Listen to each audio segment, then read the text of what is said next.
Намираме се в Стара Загора. Това е един от най-древните градове в света. Във всеки случай той е на повече от 8000 години. И това вече не буди съмнение дори сред хората, които проявяват оправдан скепсис към много други хипотези. Стара Загора може да докаже своята древност с най-старите в Европа неолитни жилища. Музеят, който съдържа съхранените на място 2 такива жилища, плюс множество невероятни керамични шедьоври. Фигура на Сфинкс, която е с 3000 години по-стара от официалната възраст на пирамидите и на Великия Сфинкс на платото Гиза. 3000 години, уважаеми зрители. Удивителното е, че в фигурата, която е изваяна от пръст, чрез прегръдката на земята и огъня, тази печена глина е съхранила пропорции и форми, които и до сега продължават да са едно голямо предизвикателство за семиотиците. Този сфинкс е много характерен с мярата, вложена в него, която хвърля мост между Стара Загора и намираща се на 300 км на изток от нея Варна. Варненския некропол с неговото забележително злато и фантастичната керамика от неолитните жилища на Стара Загора се оказа, че имат общ стандарт за дължина. Удивителното е, че той е просъществувал хилядолетия наред и същия този стандарт е вложен в истинският каменен изполин, най-голямата монолитна скулптура на света, Сфинксът на платото Гиза или Великият Сфинкс.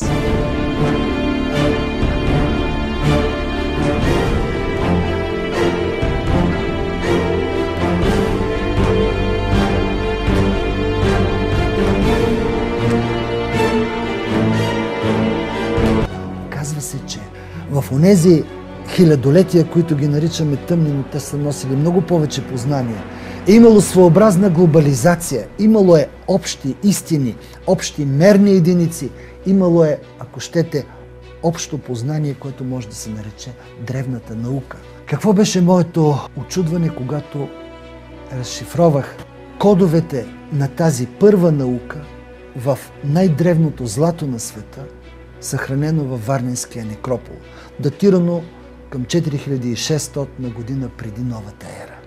Какво беше моето очудване, когато 1000 години преди тази датировка, тук, в Стара Загора, аз открих същите пропорции и същите мерни единици, същите стандарти за дължина, въплатени в божествено красива керамика. Всеки може да отиде да я види в неолитните жилища. Всеки може да си направи сметката, че за да бъде през 6-то хилядолетие преди новата ера това общество толкова развито, да има общи стандарти, еднакви за Стара Загора и за Варна, които устояват не просто 1000 години, които устояват поне 3000 години, докато ги открием и в пирамидите и Сфинкса. Значи имало високо развито общество, имало е царска институция, т.е.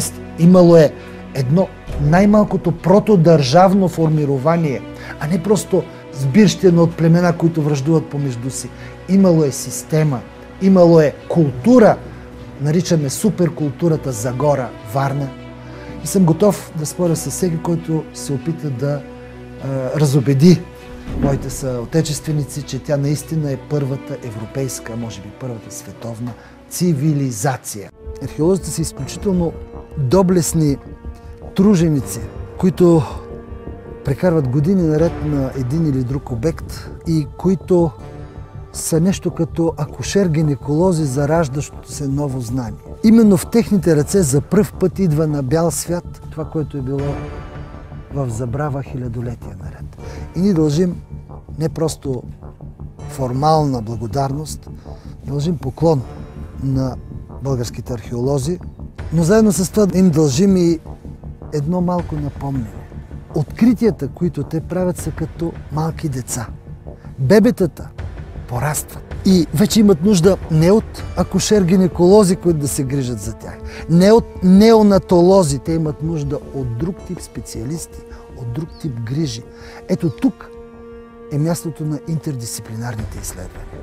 И аз отправям към археологическата общност с огромно уважение едно предизвикателство. Търсете интердисциплинарното продължение на вашите забележителни открития.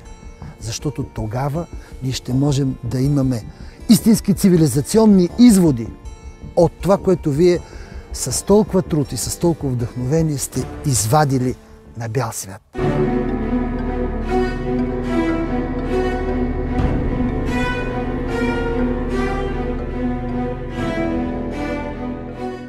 В резултат на многогодишно изследване стигнах до един прост извод. Законите, по които е устроен светът, космичните стандарти и стандартите, по които са творили нашите предци преди 8 хилядолетия и от тогава нататък, те са всъщност едни и същи. Човешкото творчество и космичното творчество почиват на едни и същи закони и те са изразими с най-великите и най-прости изразни средства, фундаменталните константи, така наречените универсални константи. Пи, златното сечение, Ойлеровото число и парадоксално мога да кажа стандарта на светлината, в който ние тепърва ще се вгледаме, за да открием наистина удивителни неща.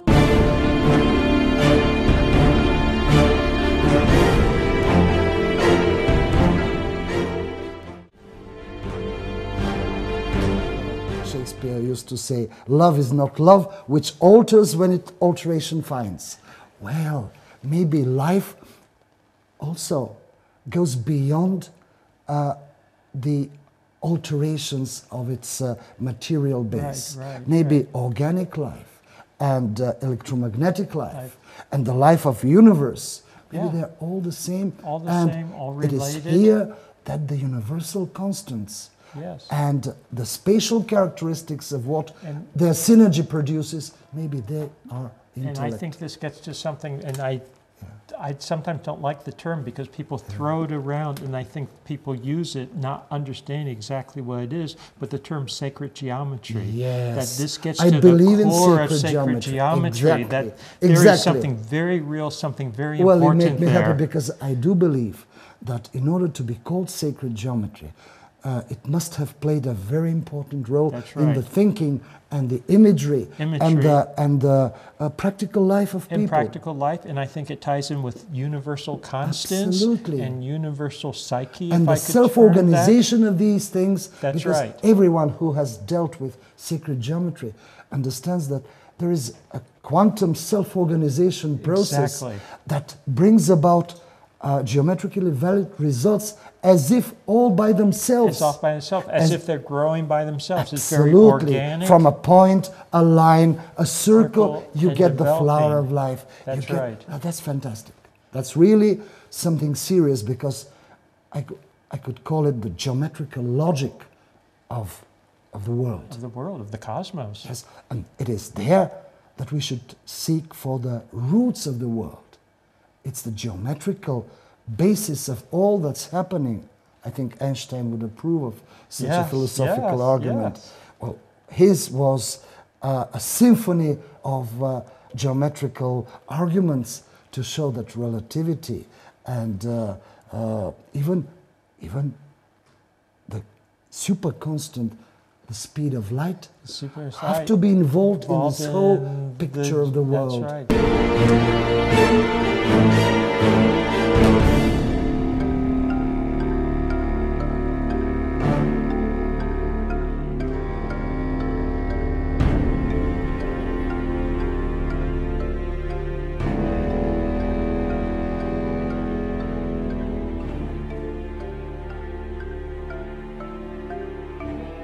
Мистерията на Сфинкса е нещо, което е вълнувало въображението на поколения хилядолетия наред. Ако говорим за легенда, която носи дълбока истина, то това е един наистина много подходящ пример. Макар че първосигналното разбиране на легендата е обременено с интерпретации, които са по-скоро наивни и карат по-сетнешните поколения да гледат с лек присмех. Само че тук има една малка подробност.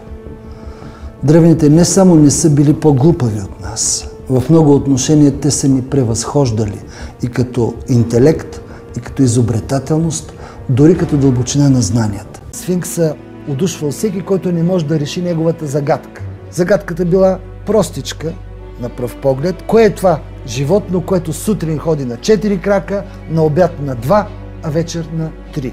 Намерил се един, и не кой да е, а Едип цар, който уж решил загадката, като казал: това е човека, защото като бебе, знаете, пълзи на 4, като зрял човек ходи на 2, а на старини с бастун на 3. Стигам до извода, че това е израз на едно число – 423.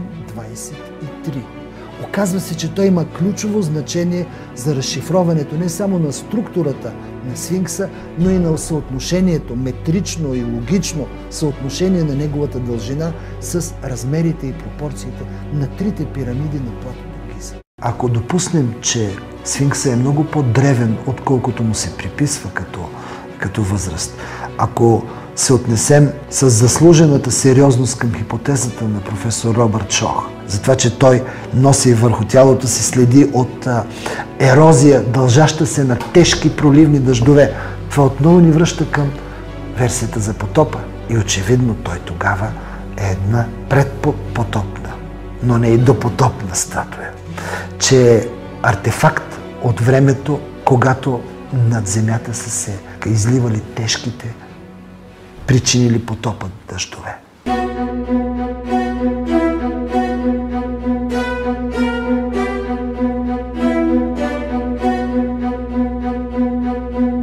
Робърт Шох, този американски геофизик, който направи сензационни разкрития за възрастта на сфинкса.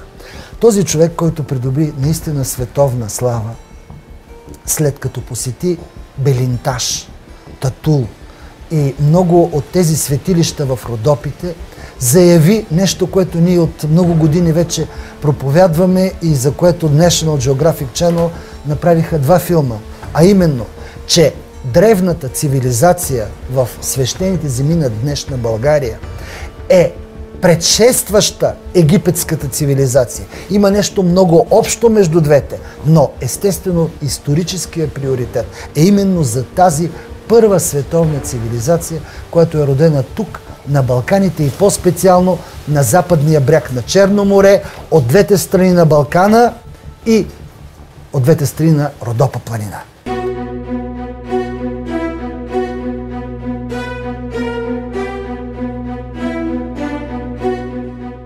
This is 1,000 years older than Varna. And Varna is 2,000 years older than the official age of the Great Pyramid. Yeah. And it is fantastic because you see the geometrical decoration uses the same standard. I strongly agree with your dating. Yeah, because when we say 3,000 years old, that's the traditional date, not my date. Your date actually coincides perfectly with the age of this old. Yeah. And with the age of this. And again, the arguments to the effect that you can't be right because by that time, 6th, 5th millennium before Christ, there were no artifacts at all, are crushed down to pieces because of this exhibition, because of these fantastic finds. В размерите на този съд е закодирано знание, толкова точно и толкова древно, че предхожда с 3000 години официалната възраст на Хеопсовата пирамида. Но нещо повече, това знание ни отвежда не в пясъците на Сахара, а много, много нависоко, в търсене на космичен еквивалент, за който мога да кажа с гордост, че беше намерен.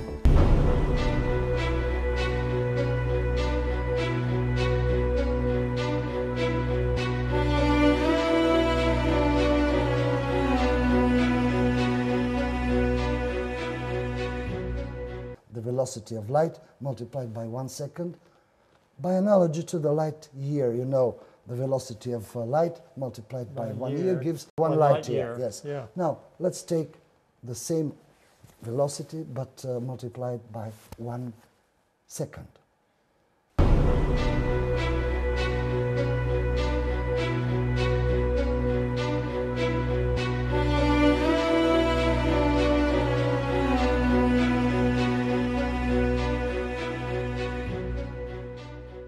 Диаметърът на целия съд е 2 пъти диаметъра на отверстието. Сиреч 4 такива дължини. 4 дължини на плочата от Варненска Европа.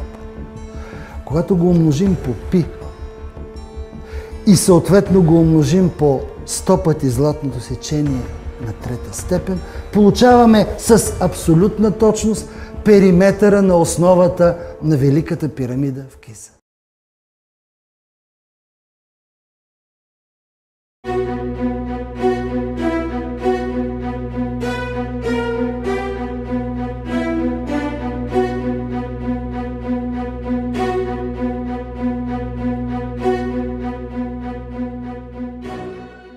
Аз наистина се отнасям сериозно към древните загадки и смятам, че ако всички ние вложим повече фантазия, повече респект към мъдростта на древните, можем да поумнеем и самите ние. И това идва на време, защото света около нас наистина е полудял от алчност, от амбиции, от жестокост. Света върви за пореден път към поредната катастрофа. Дали са искали да опазят своите дълбоки тайни от хора с съвременната саморазрушителна нагласа? Древните сигурно са имали и това предвид.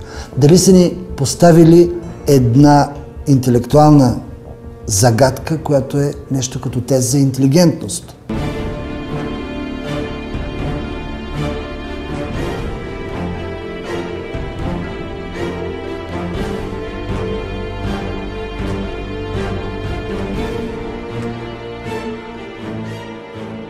Тук има нещо, което излиза отвъд представите на хората за стечение на обстоятелства, за случайности. Вярвам в силата на закономерните случайности. Естеството на нещата, природата на света се гради върху закономерните случайности. И накрая, като стана дума за цялото това изваяние, дължината му, освен че е 73 метра и 30 сантиметра, е точно равна на 140 царски лакъта. Размерът на царския лакът е бил свещена мяра в древността.